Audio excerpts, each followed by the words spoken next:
CNN has suspended anchor Chris Cuomo indefinitely. It comes after records showed Cuomo took an active role in helping his brother, the former governor of New York, respond to sexual harassment charges. Text messages and interview transcripts released this week by the New York Attorney General's office showing Chris Cuomo helped prepare his brother for a press conference, assisted in drafting public statements, and even shared a lead on a woman accusing the former governor of inappropriate behavior at a wedding.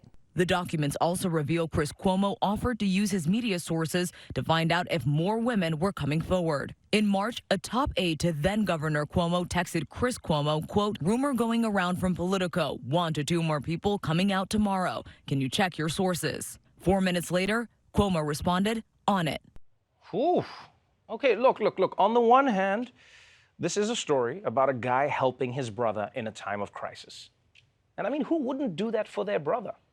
I mean, because you got to remember, brother is the top level of male relationship.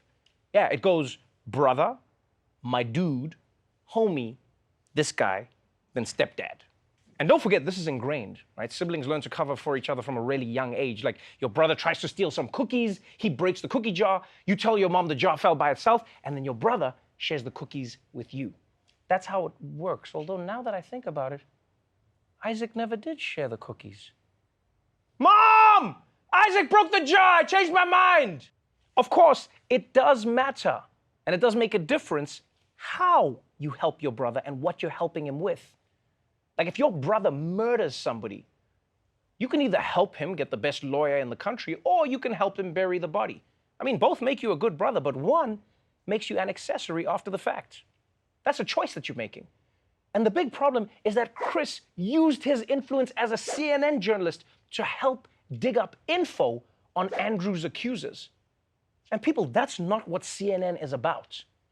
CNN is about sitting 12 people together at a desk and having them yell at each other about whether Adele's Las Vegas residency is going to hurt Biden's poll numbers or not.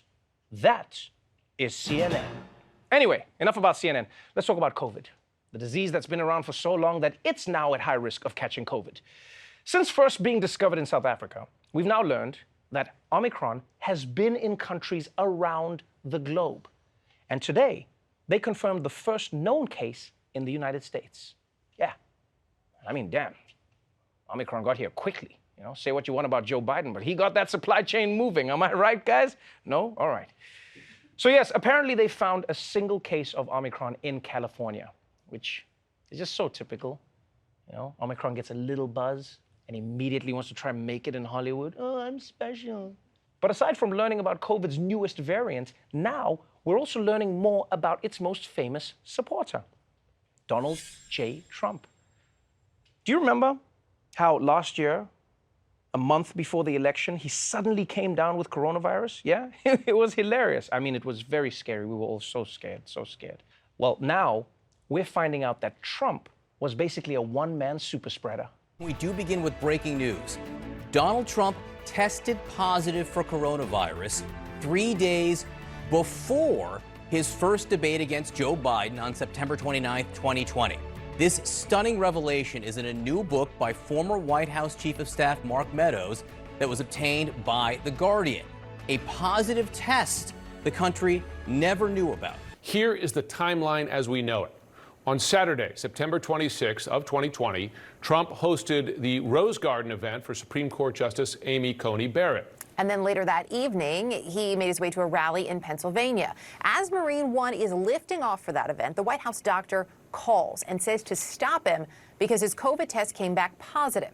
According to Meadows, he was then tested again. That test came back negative, so they moved on as though nothing had happened. On Tuesday, the day of the debate, Meadows says Trump was moving more slowly than usual, but, quote, nothing was going to stop Trump from going out there. Of course, 2 days after that, Trump tested positive again, alerts the world by tweet, later spends 3 nights in the hospital getting treatment. Yeah, people, Donald Trump got a positive COVID test, then retested and got a negative test, and then just went about his life without telling anybody. Which, I mean, on the one hand, was incredibly irresponsible and dangerous. But on the other hand, was very relatable. I mean, that's why you get second opinions, right? If one doctor tells you that you're very ill and you don't have much longer, but another doctor says, looking good, my man, you should go to Miami. I mean, you're going to roll with that doctor.